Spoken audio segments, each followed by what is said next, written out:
Hola, hola.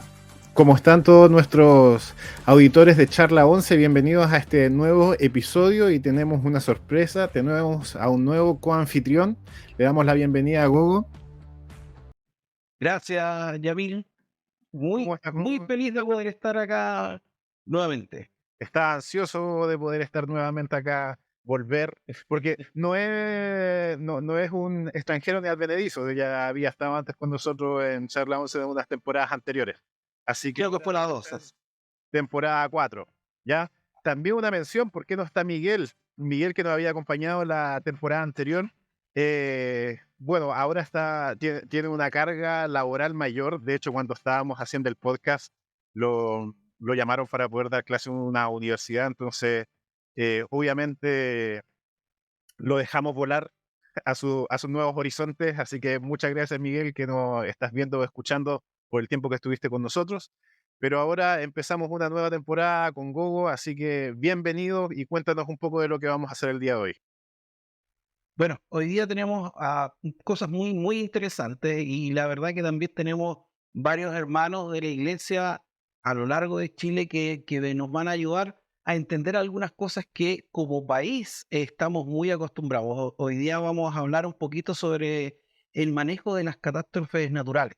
Las conocemos, vivimos constantemente, ya sea por volcanes, incendios, lamentablemente.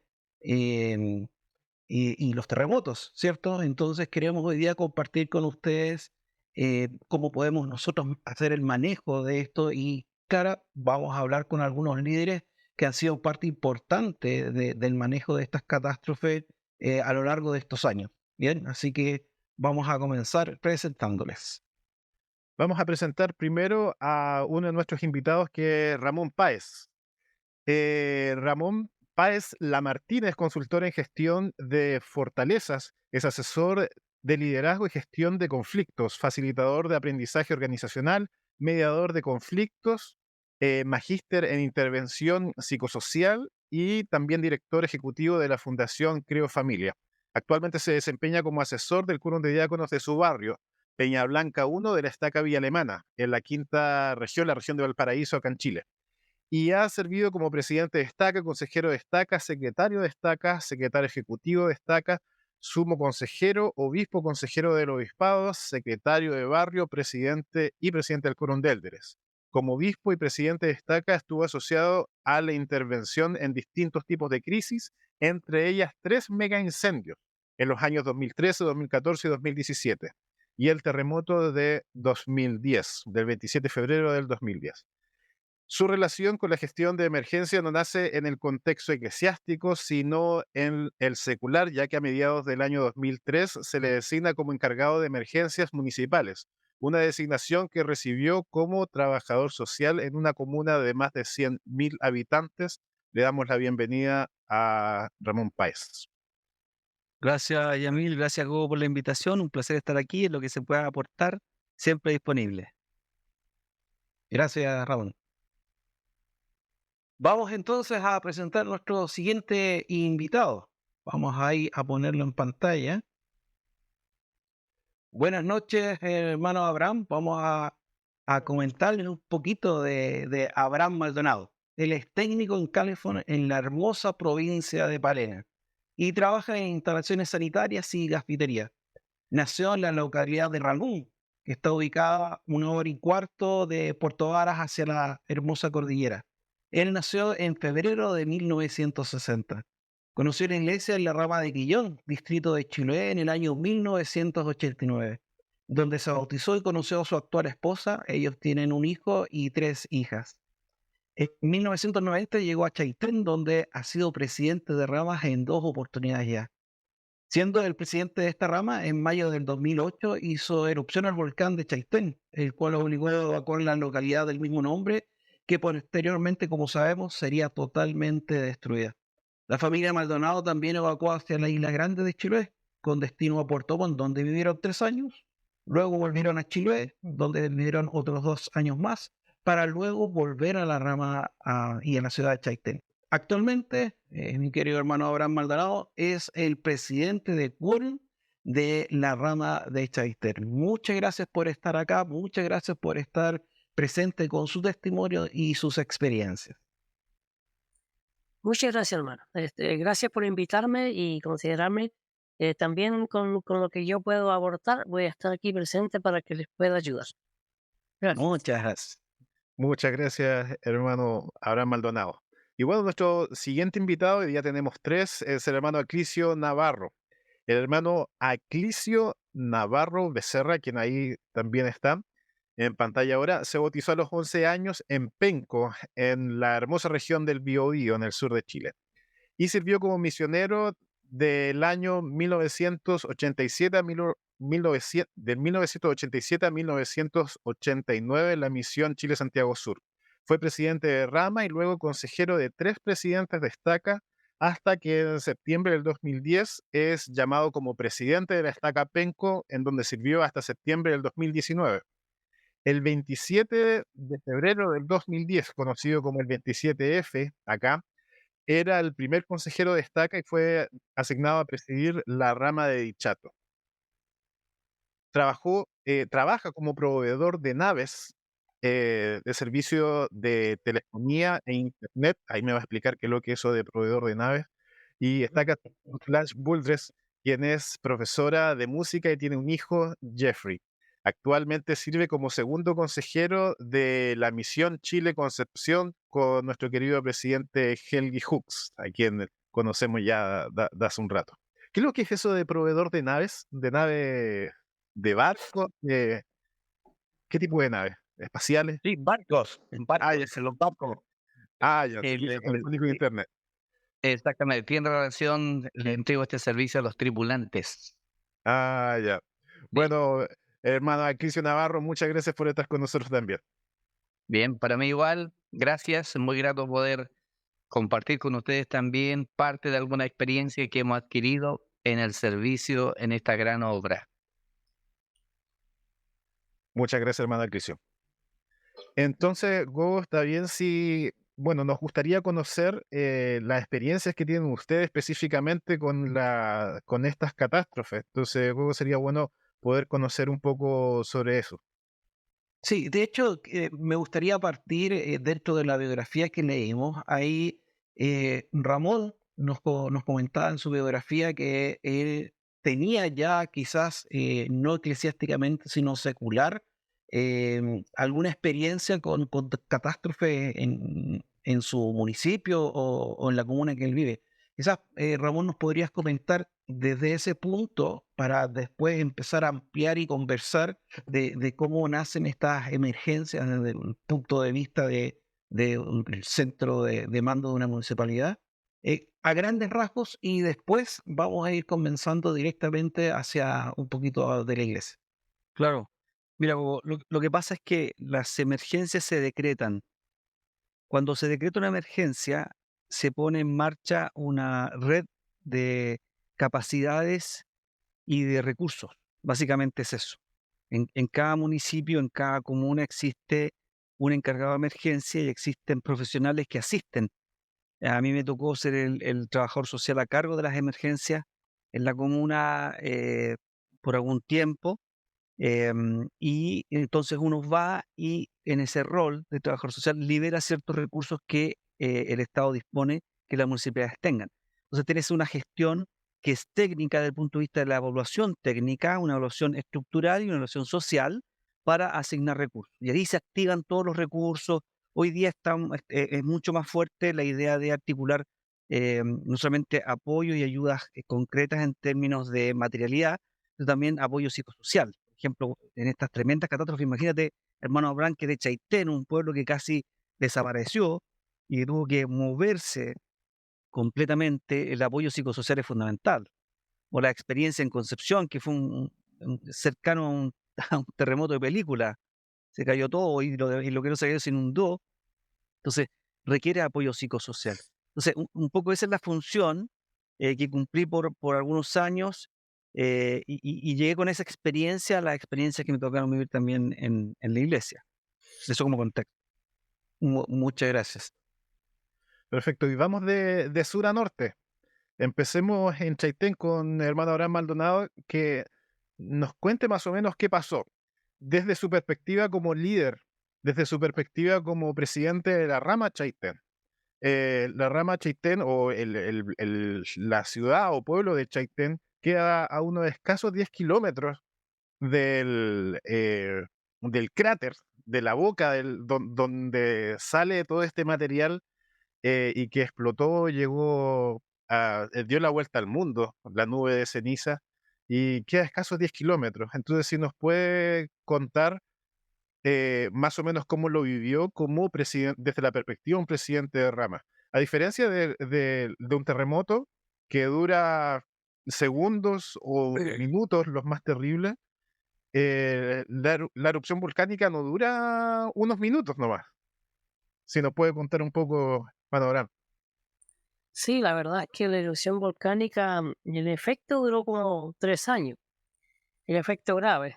Después de los 3 años se pudo hacer algo en el pueblo, pero el pueblo quedó destruido. Me acuerdo que nosotros éramos una rama que estábamos bastante fortalecidos, teníamos como 47 personas de asistencia todos los domingos, un quórum de élderes de 8 élderes activos. Y teníamos la rama, la capilla, que era una casa ya que había comprado la iglesia y que estaba frente al hospital central. Y ese día, la última reunión sacramental que tuvimos fue el 27 de abril. Y a la hora de la reunión de precisamente de los élderes, estábamos terminando de la sesión cuando comenzó a temblar. Fue el primer temblor que sentimos fuerte. Se movió toda la estructura de la casa porque no era una capilla, era una casa arrendada. Y ya lo había comprado la iglesia, sí. Y de ahí comenzó la seguida de temblores. Bueno, no había ninguna preparación frente a eso. Nadie estaba preparado por una erupción volcánica, porque es una cosa que pasa en la vida. Ese volcán tampoco se conocía como volcán. Estaba en los mapas militares, pero no estaba en otros mapas que pudieran decir que existió el volcán Chaitén. Era un cerro que subía la gente a acampar arriba. Wow. Entonces, cuando empezaron los temblores, se suponía que era el volcán Michamahuida, que está 1 kilómetro más arriba. Eh, de hecho, el intendente que vino a Chaitén dijo que eran placas tectónicas lo que estaba sucediendo. Claro, hay una falla por allá, una falla muy importante que corre entre medio de los volcanes, de hecho. Me imagino, porque Sí. estamos sobre el cordón de fuego que le llaman. Claro. Entonces, pero yo supuse desde el primer momento que no eran placas tectónicas porque los movimientos eran muy cortos y muy rápidos. Y eran muy seguidos. Entonces, eran explosiones que había subterráneas. Pero nadie entendió el sistema hasta que en mayo, el 2 de mayo, ¿cierto? Vimos la columna de humo que apareció sobre el cerro y a las 10 de la mañana ya quedamos sin agua potable y sin luz eléctrica. Y con una capa de ceniza que no se veía más de 15 metros.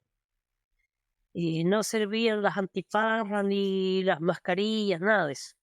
No había nada, el polvillo era demasiado fino, no se podía. La visibilidad, o sea, usted de acá no veía más de 15 metros por el... ¡Wow! Exactamente, no se veía más de 15 metros con la ceniza Ya. Y entonces nosotros empezamos a hacer gestiones para salir. Yo lo primero que fui a ver a la gobernación, como ya conocía el gobernador, para ver si había algún avión que volara para sacar a los misioneros, porque ellos, según el reglamento de la iglesia, no podían viajar por mar, solamente por tierra, y por tierra no había salida de Chaitén. La bimodal todavía no existía, porque ahora existe la bimodal, donde se sale por bus de Chaitén y llega a Puerto Montt, pero en ese tiempo todavía no estaba. Había solamente salida por avión y por barcazo. Entonces, pero a las 10 de la mañana se cerraron los aeropuertos. El aeropuerto de Chaitén estaba cerrado y el aeropuerto de Puerto Montt también. Entonces ya no pudimos salir y nuestros queridos misioneros empezaron a sufrir las consecuencias. Y entonces llamamos al presidente Fauner, que era el presidente de Misión Activo, y le dije que no había forma de sacar a los misioneros solamente por mar. No había otra alternativa.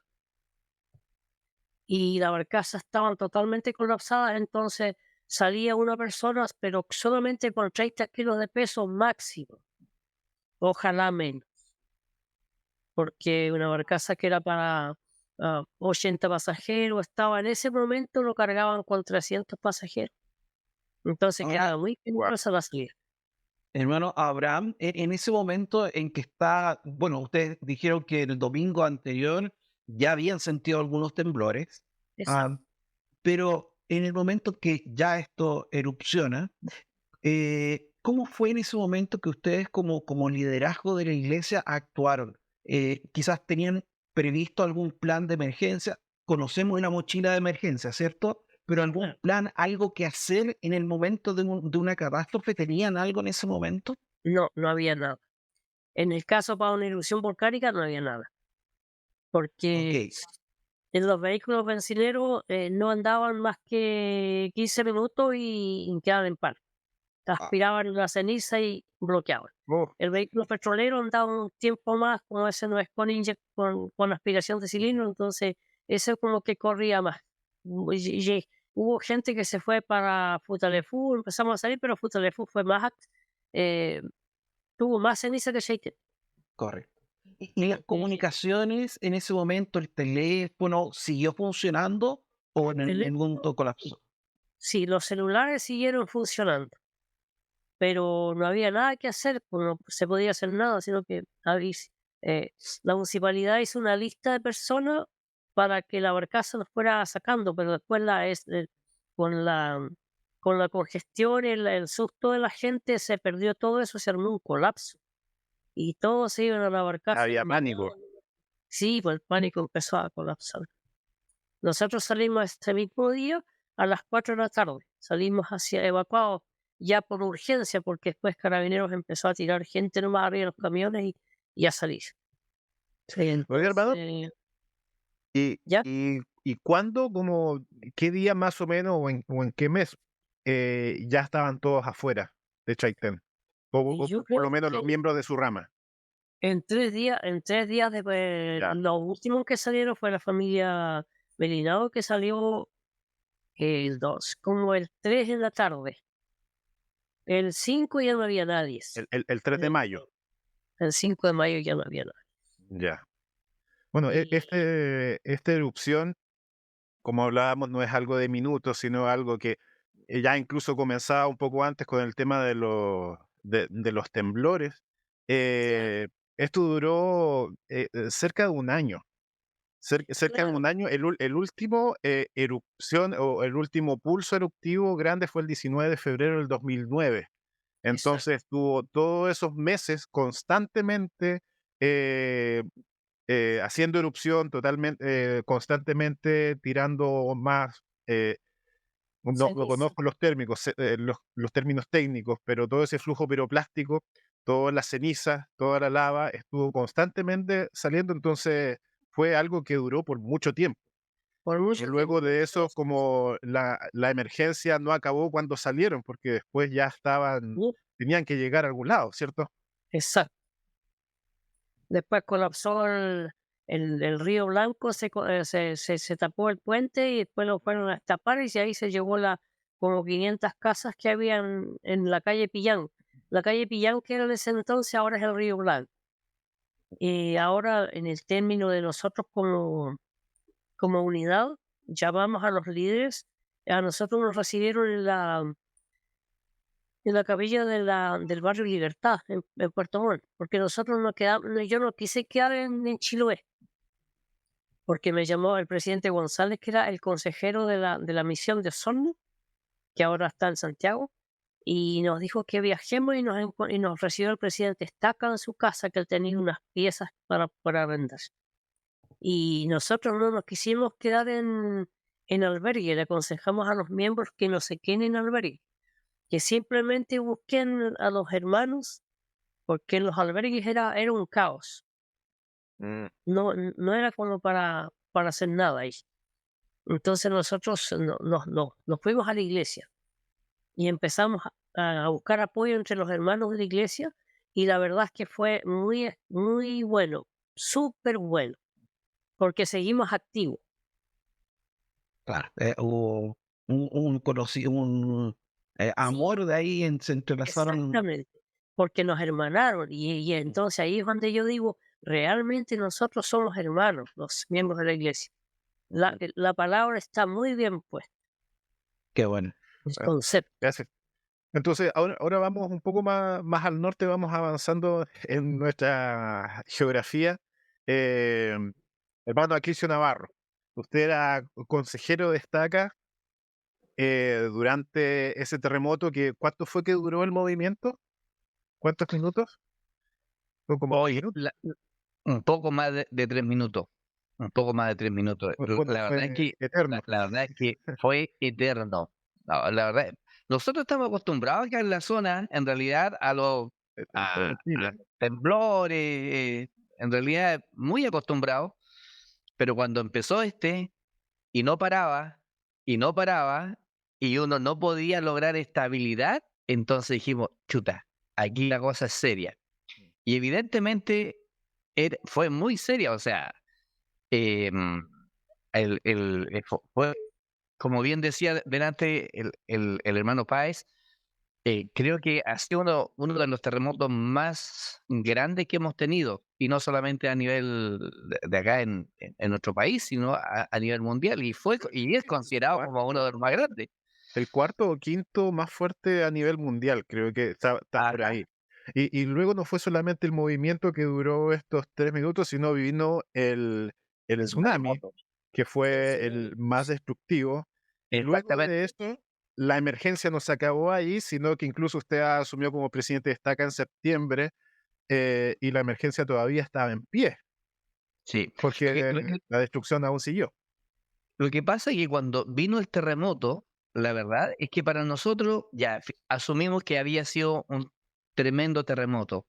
Lo que no sabíamos en ese momento, hasta el día siguiente, porque se levantó una nieblina muy espesa que no nos dejó salir a mirar a ningún lado, simplemente todos nos quedamos en los lugares donde estábamos, y había algo que nos llamó mucho la atención a las personas que vivíamos en los cerros, que mucha gente empezó a subir, y yo decía, pero ¿por qué la gente va subiendo? Y no entendíamos por qué la gente arrancaba hacia los cerros.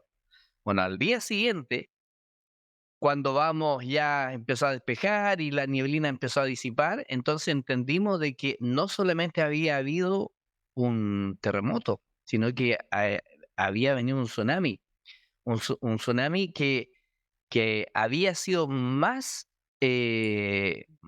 avasallador que lo que había sido el terremoto en sí. ¿Y por qué digo esto? Porque claro, el terremoto destruyó edificios, casas, pero el tsunami se llevó casas, se llevó vehículos, se llevó ciudades. Porque, por ejemplo, si hablamos de la ciudad de Dichato, el tsunami se llevó totalmente la ciudad de Dichato. O sea, tal cual. Al día siguiente, cuando yo voy digamos, a ver, porque alguien me dijo eso, pero yo no, la verdad es que no lo creía. No, yo le decía, pero ¿cómo? Usted era Vaya. líder en funciones de Dichato, ¿cierto? No, no. Yo no era líder en función, era consejero asignado de Chato, y Ah, luego ya al mes me fui ya al 100% a trabajar en Dichato. El presidente me asignó, digamos, a trabajar como presidente de la rama ya, pero como consejero está acá. A lo que iba, cuando llego en la mañana, estamos hablando de las 11 de la mañana más o menos, hermanos, yo bajo del vehículo que íbamos, pero era impresionante. Parecía una bomba atómica. Y no exagero con decirle eso. Yo, la verdad es que en el instante que yo me bajo y empiezo a mirar el lugar, yo empiezo a llorar. Yo lloraba como un niño chico, porque no podía creer el daño que había ocurrido. Y ahí ya empezamos a interiorizarnos, primero a visitar al tiro a los miembros, no en sus casas, porque ellos todos arrancaron a un cerro, y buscando los miembros uno por uno, tratando de ubicarlo. Los misioneros, que eran uno de los, como siempre, ¿cierto? Como bien decía delante el presidente, uno de los focos más, como que todos nos preocupamos buscando los misioneros, no los pillábamos. Fue muy difícil encontrar a los misioneros. Y al otro, y ahí, bueno, y en la tarde nos enteramos de que los misioneros habían logrado arrancar. Alguien le dijo, arranquen. Y ellos arrancaron hacia el cerro. Para graficar esto, los misioneros estaban a media cuadra de la capilla. Su pensión, cuando nosotros fuimos a verla, no existía. Lo único que ahí había era un radier. Nada más. Los misioneros arrancaron con chores y esa era la única ropa que ellos tenían. Ellos perdieron El todo, radier. absolutamente todo. El radier, como para el resto de nuestra audiencia, es la base de cemento, en los cimientos, ese es el radier. Exactamente, donde estaba edificada la casa donde ellos vivían. Pero de verdad es que fue muy, muy, muy impactante todo lo que nosotros vimos, todo lo que vivimos durante ese tiempo. Con los días fue muy emocionante también ver que uno de los misioneros, porque después vinieron el tema de limpieza, porque había que limpiar, sacar escombro, pero eran cantidades y cantidades de escombro que salían. Y en una de esas actividades de servicio que tuvimos, limpiando, el mismo misionero encontró su placa que se le había perdido. Fue lo único que él logró recuperar. Wow. Yo creo que él tiene su placa, la debe tener marcada en algún lugar muy importante de su casa.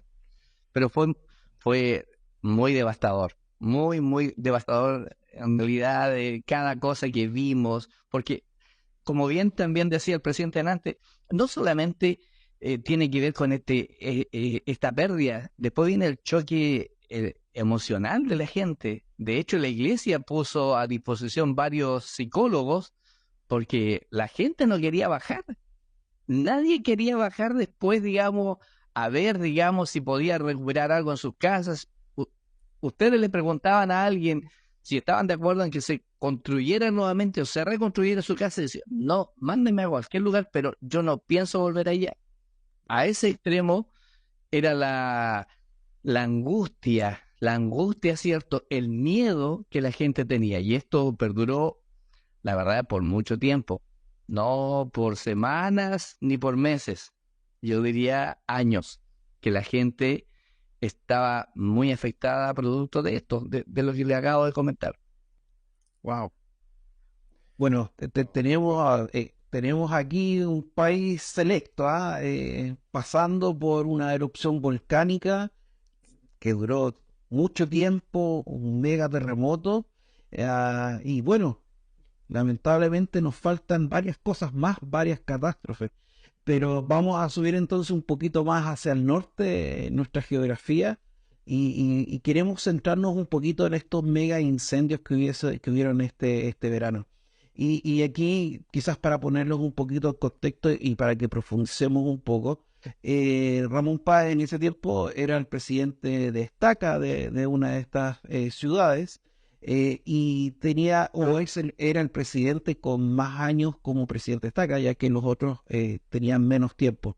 Entonces, llega aquí Ramón, primero, ¿cómo te enteraste tú de estos incendios? También contarnos tus funciones que tuviste a cargo, qué es lo que hiciste. Hablamos al principio de que tenías un poco de experiencia en cuanto a las emergencias.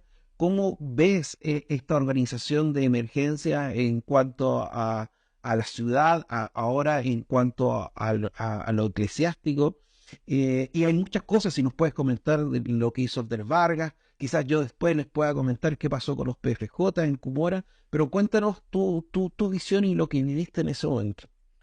Ya, como mira, primero como me enteré, mirando por mi ventana, resulta de que este mega incendio tuvo una característica muy especial. A ver, a propósito del concepto mega incendio, este concepto se acuña acá en la quinta región, a propósito de lo que empieza a suceder justamente por un periodo muy prolongado de sequía y de aumento de temperaturas. Esto ya viene arrastrándose hace años. el presidente Hooks de la Estaca del Paraíso es el que se matricula con los primeros grandes eventos, cuando nace el concepto a nivel nacional. Y nos corresponde en ese tiempo, yo era consejero Estaca, después fue presidente de Estaca, concurrir en permanente ayuda y una coordinación que hace la Iglesia a través de los líderes eclesiásticos. Lo mismo con Viña del Mar, con el presidente Campos y ahora con el presidente Torres, que fue como el más afectado. Pero esto fue muy raro porque generalmente tú te enteras y concurres a los días después, cuando ya tú puedes ir. La membresía siempre está ansiosa de ir a ayudar y se genera un tremendo problema en términos de gestión de emergencia.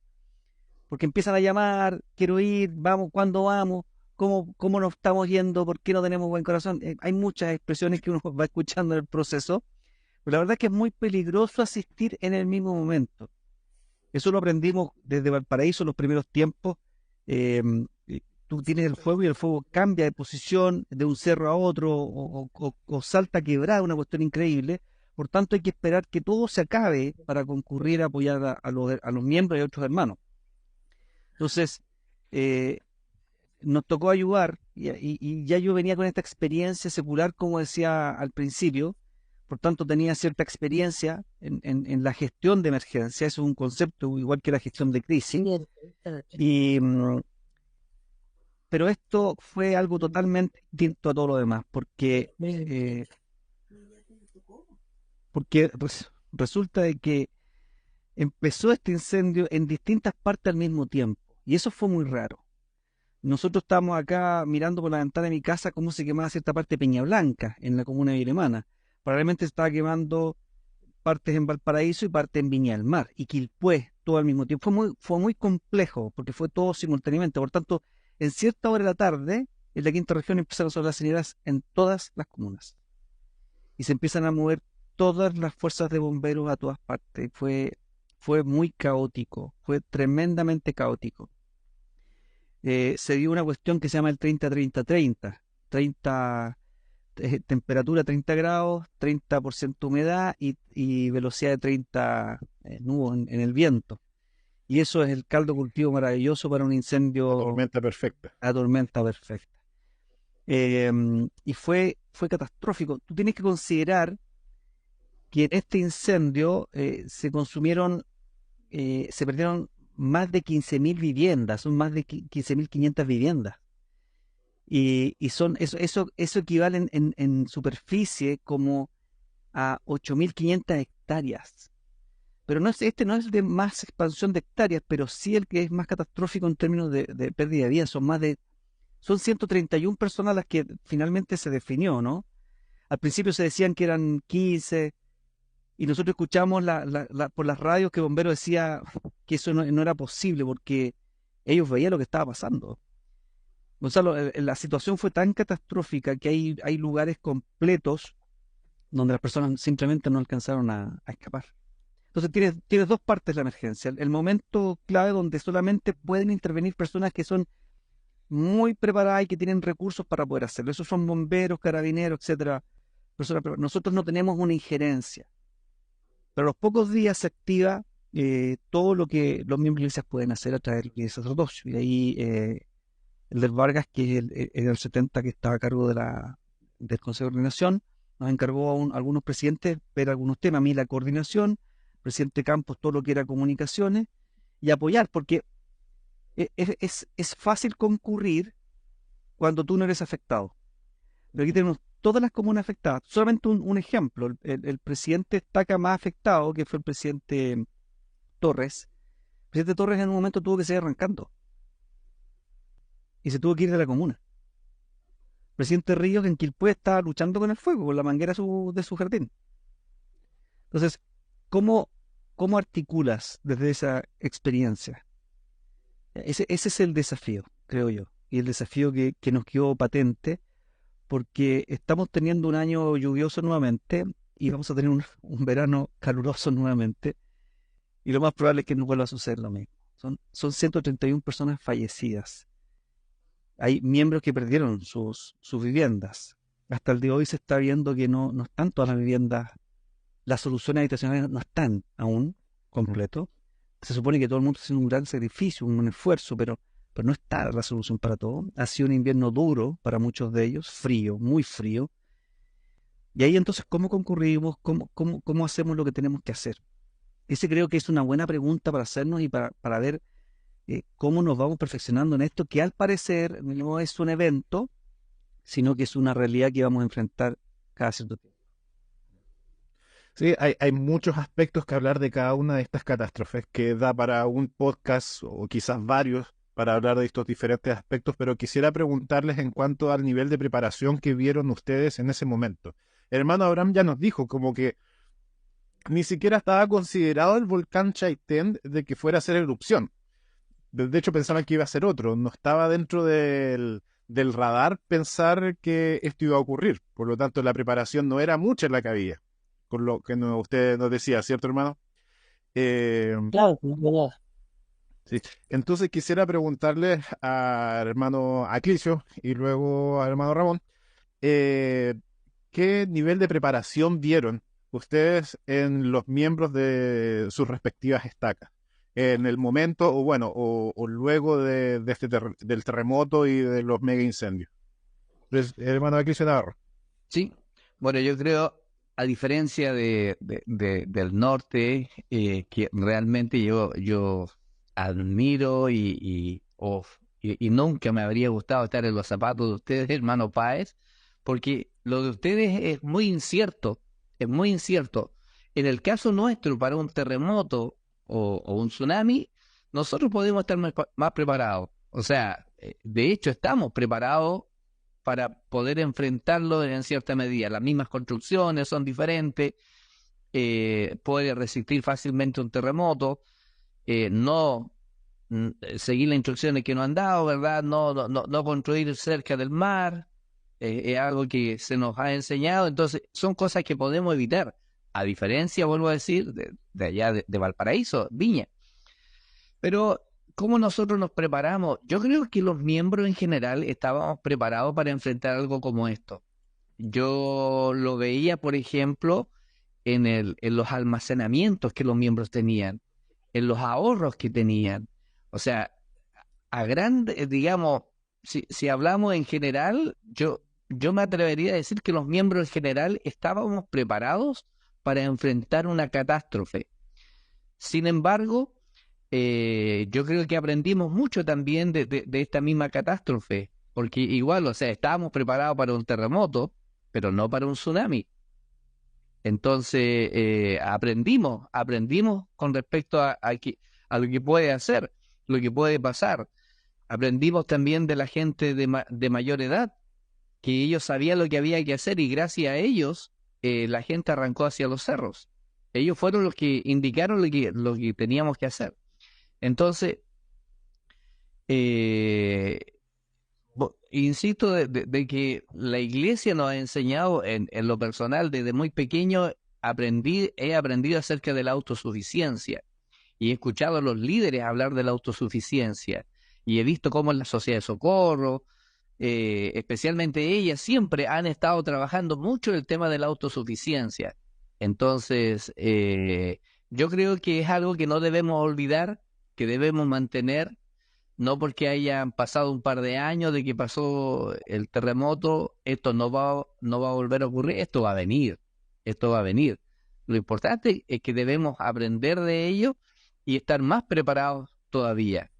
Ahora, como líderes, yo creo que también fue interesante cómo vimos cómo la iglesia funciona, porque la iglesia en su organización yo creo que fue perfecta en el sentido de los líderes del sacerdocio, las presencias de quórum, en la sociedad de socorro, cómo ellos fueron y enfrentaron de una buena manera el poder primero detectar los problemas que había y luego ir en ayuda de aquellos que estaban más afectados, aquellos que habían perdido todo.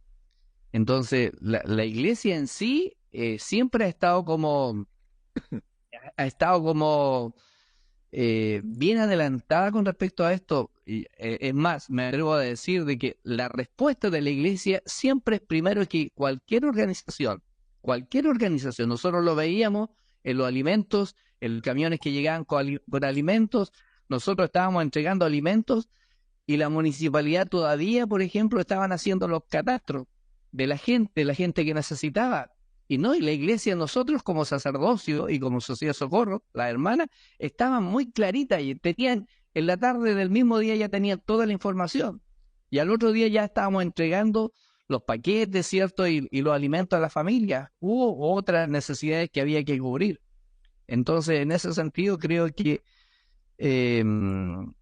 tenemos mucho nosotros también que aportar a la sociedad por la experiencia que la misma iglesia nos ha entregado, la herramienta que la iglesia nos ha entregado para poder contribuir a los demás. Gracias, hermano Cristian. Ramón, ¿cómo estaban ahí los miembros preparados para esto? ¿La iglesia estaba preparada para lo que sucedió?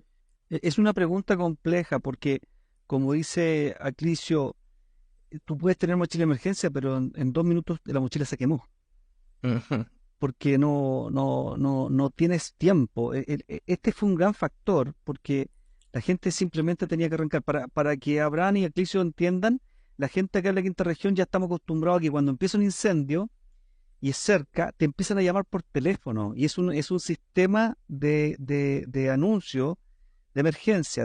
Se declaró una emergencia, como decía al principio, y te empiezan a llamar y tú no puedes hacer nada más porque te siguen llamando y te siguen llamando y te siguen llamando.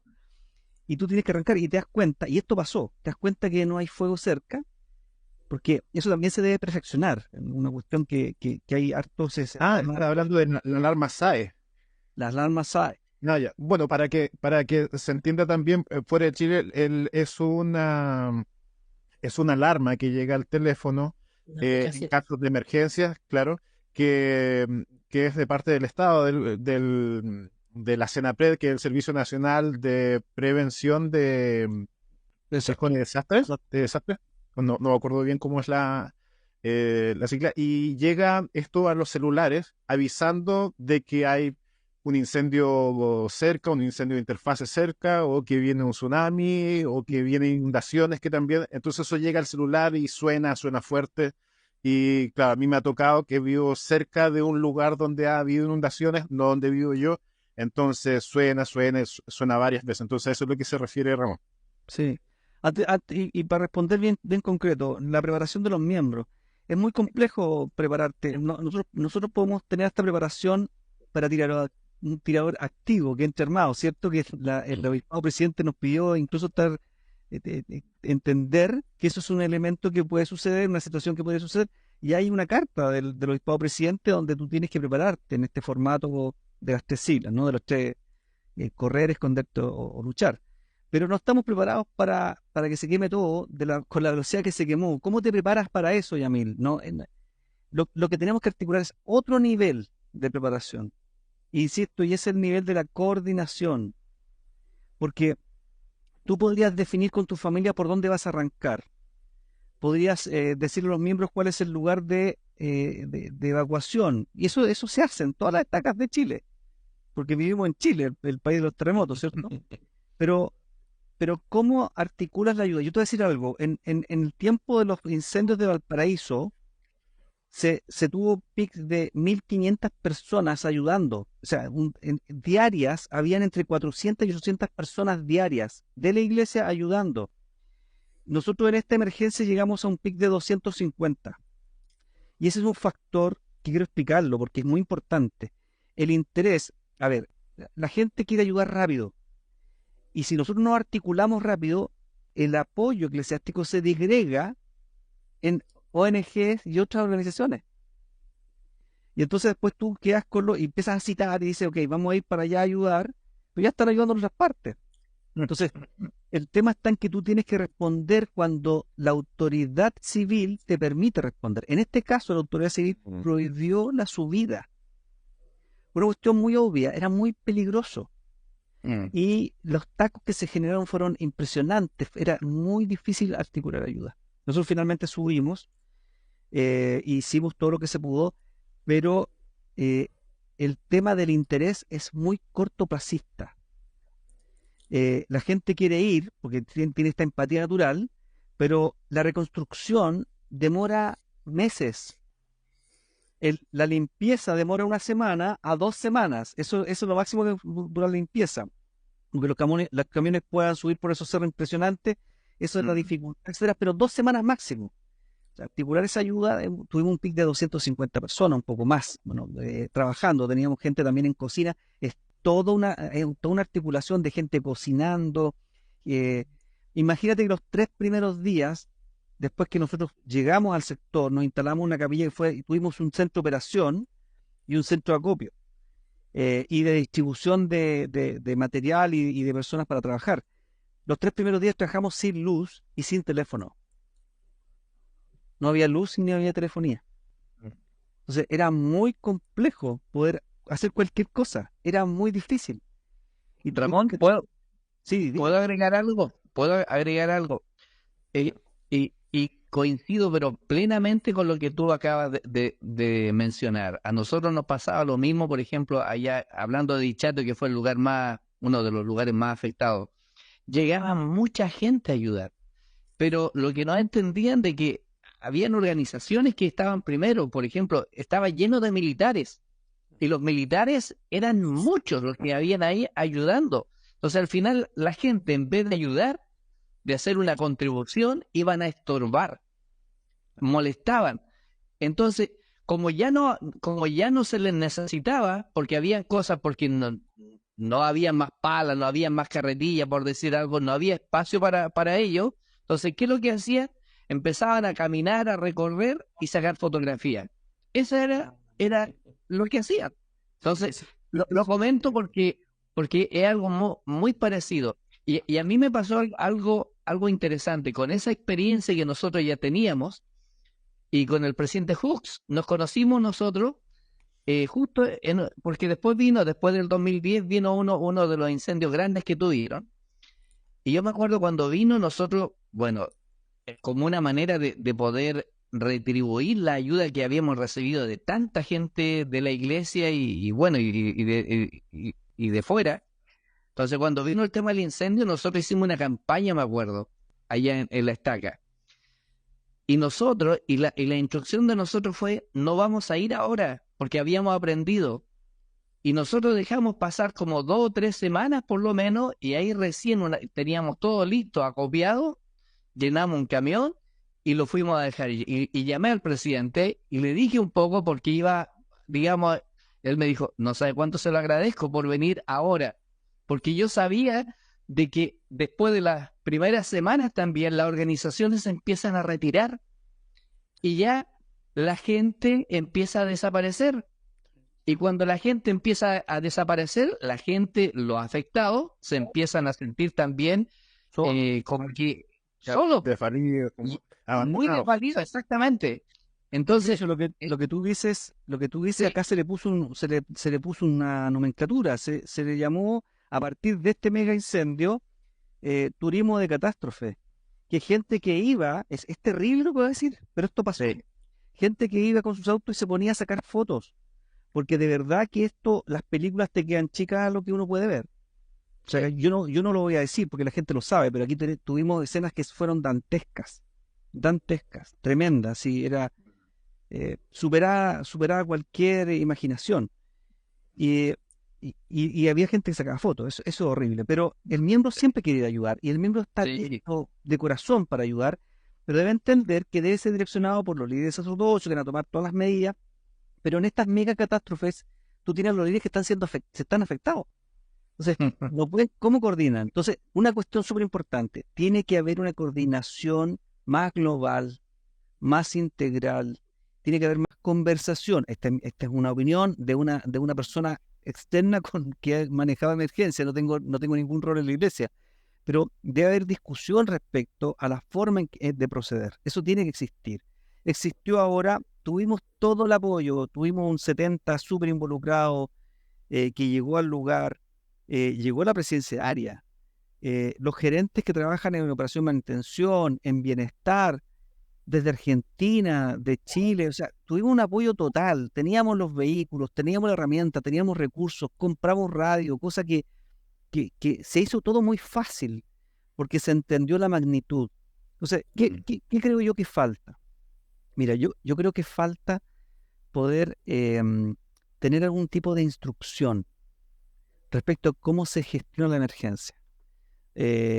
Hay elementos, hay gente de bomberos que se ha ofrecido a mostrarnos cómo se gestiona la emergencia con el formato de trabajo de bloques, que es una estrategia de manejo de emergencia, que podríamos aprender y que podríamos prepararnos, estar más habilitados para poder enfrentar emergencias. El cómo se manejan las comunicaciones cuando no tienes luz ni teléfono. Entonces, hay tantas cosas que podemos perfeccionarnos. Desde el tener los petos amarillos, que es una cuestión que no existía, no había.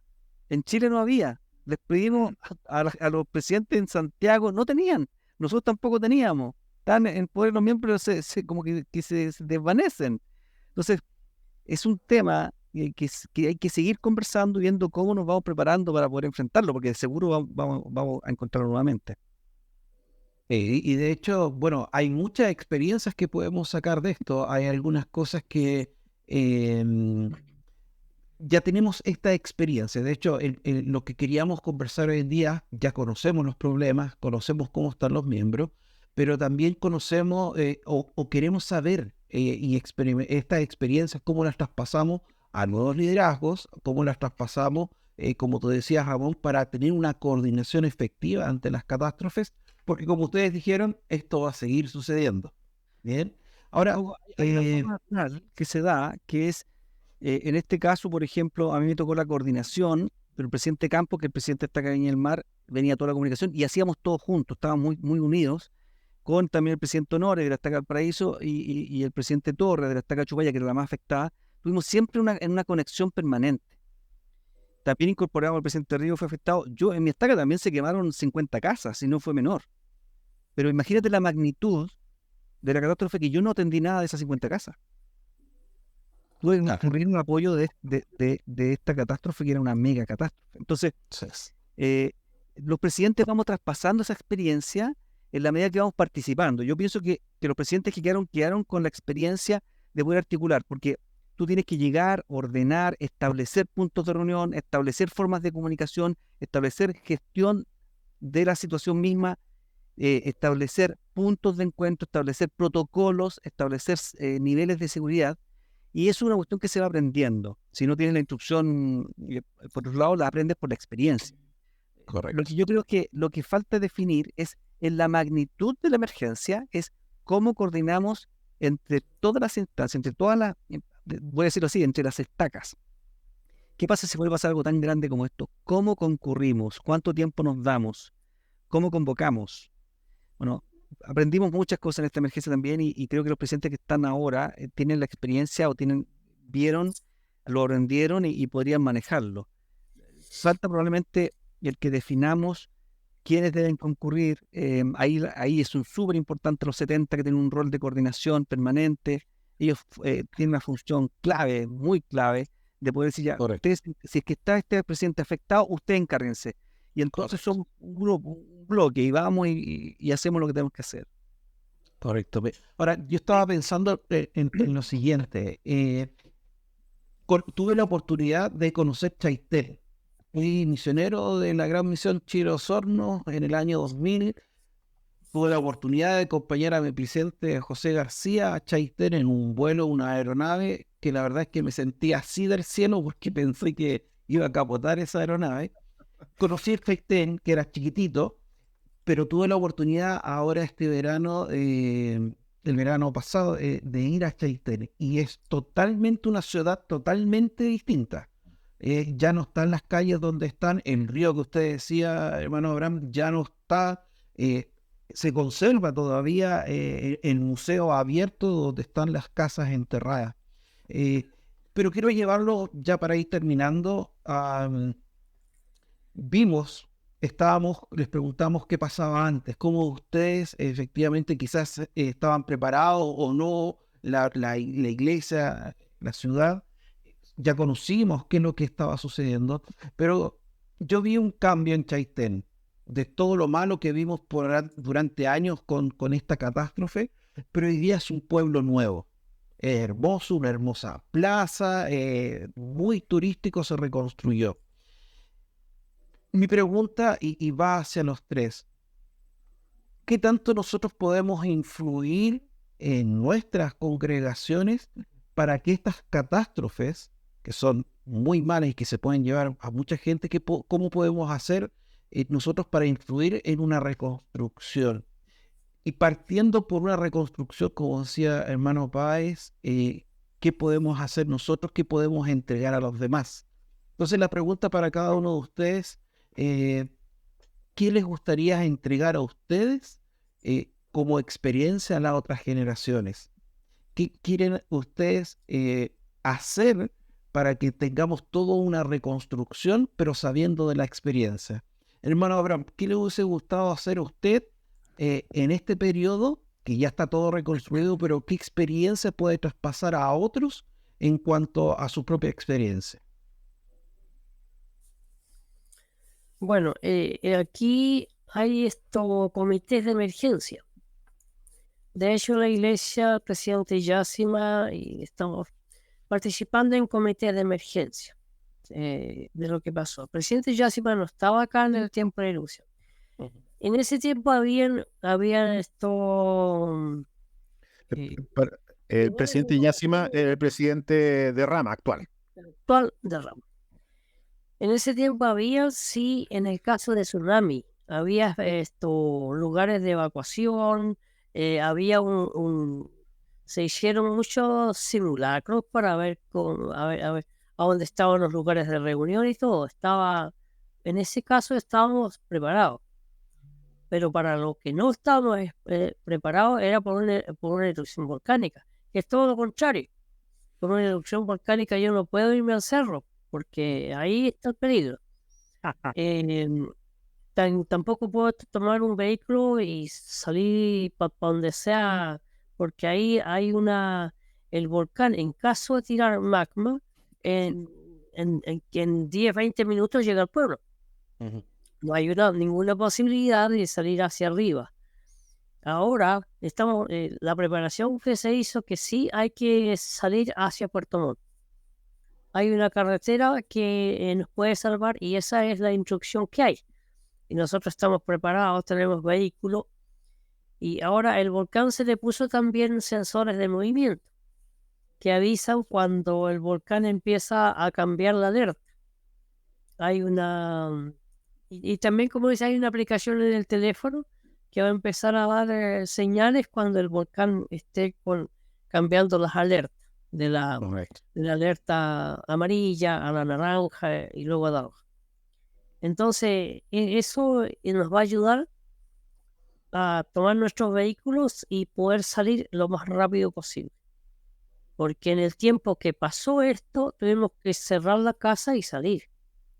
No pudimos hacer nada. No había nada que hacer. Entonces, un avance. Claro, ni siquiera servía la mochila de emergencia porque era todo rápido, como decía el hermano. Y todo terminó. Tampoco nos servía el almacenamiento de agua, porque el pueblo quedó sin luz. Todo el agua se echaba a perder con la ceniza. Correcto. Nosotros teníamos leña, habíamos surtido la despensa con alimentos no desechables, pero todo tuvimos que dejarlo. Todo se echó a perder. Nuestras mascotas se perdieron, quedaron también ahí. Entonces, después cuando yo me tocó volver, creo que volví como en 20 días después de la erupción, antes que colapsara el Río Blanco. Y ahí cuando llegué en la barcaza hacia el muelle, vi a las camas como andaban flotando en el mar, vi muchos muebles que andaban flotando en el mar, cilindros de gas todavía amarrados con el regulador de 45 kilos, que también andaba flotando en el mar, y muchas cosas más. Daba pena, como dicen, daba impotencia, daba tristeza, y el olor a ceniza era terrible. Y yo me tocó entrar a mi casa, que no le pasó nada, ni siquiera le entró agua adentro, pero el olor que había adentro era inconfundible, era terrible de fuerte. Y me dio pena porque incluso todavía estaba en las camas de mis niños donde se levantaron y salieron. Y las camas estaban como que si hubiesen estado calentitas, pero no había nadie. Las camas estaban ahí, estaba toda organizada la casa y todo, pero no había nada. Bueno, ha habido un avance entonces en la preparación. Como ve ahora un antes y un después, y ahora está mucho más preparado en caso de que haya una inminente erupción. Ya saben qué hacer, mucho mejor, están más preparados tanto de manera en la sociedad en general como también como rama. Exacto. Y psicológicamente, igual, cuando usted dice, la iglesia fue parte muy importante. A nosotros se nos asignaron psicólogas y otras personas que tenían que ver con nosotros. Nos iban a visitar. Claro, y como usted dice, cuando la municipalidad llegó con la ayuda, la iglesia ya estaba 2 semanas antes. Ellos, el obispo Toledo, que estaba en Puerto Montt, nos ayudó a buscar una casa de arriendo, que era de la hermanita Miranda, que ya se falleció. Y el presidente Estaca, que era el presidente Hugo Valdera, que ahora vive en Metri. Él vivía frente al líder. Y ellos fueron parte fundamental para nosotros. Y todos los hermanos de Puerto Montt. Fue muy bueno. Entonces, para nosotros fue ideal porque nosotros perdimos todo, pues, perdimos el entorno, perdimos los vecinos, perdimos la casa. Y lo único que nosotros no perdimos fue el ahorro que teníamos en el banco. Buen dato también, ¿eh? Sí. Buen dato Sí. ahí. Es importante, porque a nosotros los líderes siempre nos aconsejaron tener un ahorro en caso de emergencia. Claro, yo fui al banco, antes que se apague la luz, fui a sacar 100.000 pesos en ese entonces, que me servía para salir con toda mi familia, pero no lo ocupé porque al final no todo colapsó al final y los pasajes no eran, sino que fue una evacuación que se originó, que todos sabíamos gratis. Y Qué el buen que no consejo. quería salir, lo sacaban igual, entonces era así. Qué buen consejo, sí. Claro. Ahora, hermano Aquisio, ¿qué puede dejar usted a nuevas generaciones de su experiencia, de todo lo vivido en esos meses? Bueno, yo creo que nosotros necesitamos transmitir, yo creo que es bueno recordar y transmitir lo que nosotros vivimos para que nuestros nietos que vienen, ¿cierto? O aquellos que no vivieron lo que nosotros vivimos, puedan lograr tener conocimiento de este suceso y que puedan saber lo que deben hacer. No sé, si están cerca del mar, porque algunos a lo mejor van a ir de paseo, cosa que había mucha gente, estamos hablando del 27 de febrero, la última semana de vacaciones, que recién había estado el festival, ¿cierto? Entonces, tenemos que enseñar a las nuevas generaciones sobre esto, qué es lo que deben hacer en caso de, si ellos van a estar cerca del mar, ellos deben saber de que ellos deben ir al cerro más alto que haya y deben correr. Y no deben mirar para atrás y que si se les quedó algo y que se olviden de ello. Entonces, primero está su vida. Entonces, eso ellos deben saberlo. Es algo tan básico hoy día, pero fundamental. Y creo que es nuestro deber transmitirlo, recordarlo, para que ellos, capaz que no sea acá, vayan a otro lado y le toca vivir algo similar, capaz que ellos sean quienes puedan ayudar a otros. Pero si esto queda entre nosotros y no lo repetimos y no hacemos eco de esta experiencia, ténganlo por seguro que tendremos que lamentar en el futuro a alguien que vaya, no sé, a perder la vida o algo similar. Correcto, muchas gracias. Ramón, tengo una última pregunta para ti, pero es distinta a las anteriores. Como presidente está acá en ese, transpórtate a esa fecha, esta mala catástrofe, pero ¿nos podrías comentar qué es lo bueno que tuviste como líder, como miembro de la iglesia? ¿Qué es lo rescatable de una catástrofe? En las catástrofes y en los momentos difíciles siempre aflora lo más lindo de los seres humanos y por supuesto lo mismo en la Iglesia de Jesucristo, que es el amor puro, ¿no? La caridad. Gente, a mí en la noche me llamaban Has de Santiago diciéndome, presidente, queremos estar allá mañana, podemos estar, díganos cuándo. Y nosotros no teníamos que decirle, ok, mira, necesitamos saber cuántos son y todo un tema para poder preparar tenemos que tener gente que los lleve a cada punto. Y esa gente está viendo cómo limpia su casa o cómo encuentra sus mascotas. Tuvimos situaciones de líderes que perdieron a sus hijos durante un tiempo, un momento. Entonces, coordinar es muy difícil, pero tú ves las ansias de ayudar y eso es precioso. Todos queriendo venir, dispuestos. Me llamaban de distintas partes de Chile diciendo, presidente, ¿qué necesita? ¿Qué mandamos? O sea, eso es lo lindo, Gogo. Y con qué me quedo o qué podría dejar yo para las generaciones futuras es confianza. De repente no se ve, pero mientras está sucediendo esto hay reuniones. Hay gente que está viendo cómo hacerlo y cómo hacerlo mejor. Salvando la seguridad, tratando de que todo sea en orden, porque somos una iglesia de orden. Entonces, yo llamaría a todos a tener confianza, a no desesperarse. Cuando se le convoque va a ser porque se puede recibir y se puede hacer lo que se debe hacer y está todo preparado. Entonces, confiar mucho en los líderes. Yo creo que los líderes que vienen van a estar más que preparados, tienen lo necesario. Si se ve como que no está pasando nada es porque se está programando y planificando. Hay reuniones con la gente de gobierno, hay reuniones con la gente de otras iglesias. Hay mucho tras bambalinas en una emergencia. Por tanto, yo les diría a todos mucha confianza, mucha tranquilidad y listos a poder responder cuando se les llame. Y eso sí, que cuando se les llame, todos tienen que estar bien dispuestos. Porque las catástrofes dejan trabajo a largo plazo. Y esa es una cuestión dolorosa que hemos aprendido. Sí. El ánimo dura 2 semanas, una semana, 2 semanas con suerte. El ánimo Mientras está en la tele.